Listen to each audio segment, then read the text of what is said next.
چپه ورسته پکې اوښتی دا اتڼ څو ډولونه لري؟ لږ لویه جوړه کړې وه خو احساساتي ومه خو خوند یې وکړه که څنګه څو ډولونه لري دا اتڼ؟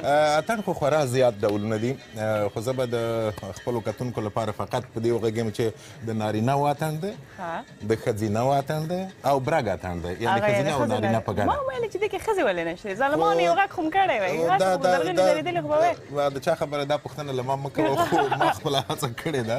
په هر صورت خبره دا ده چې کله ښځینه اتڼ چې هغه بیا ډېر ورو کېږي او دریا ته معمولا دوی دریا ته اتڼ کوي او تیز نه وي دومره چمبې ته بلې او په ښۍ خوا ګډېږي د وبښئ ښځې په چپ خوا ګډېږي او چمبې ته یا دریا ته اتڼ کوي. نارینه چې دي بیا ښۍ خوا ته اوړي او ډول ته یا ډولکي ته اتڼ کوي دوی. دې کې خو یو ځل اوښتل نه دي. نه که نه خبره دا ده چې دا به په هره سیمه پورې فرق لري.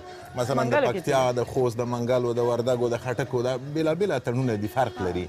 او دا څڼې چې دي هغه څوک دي؟ دا څڼې چې دي دا معمولا دا هم ډېر پخوانی تاریخ لري چې کله مثلا دوی به په تیلو غوړولې څڼې او د څڼو سره به بیا نو خپله خوند کوي. دا زما پسې چې دی دا ملګری م همداسې ښکلې څڼې اړوي.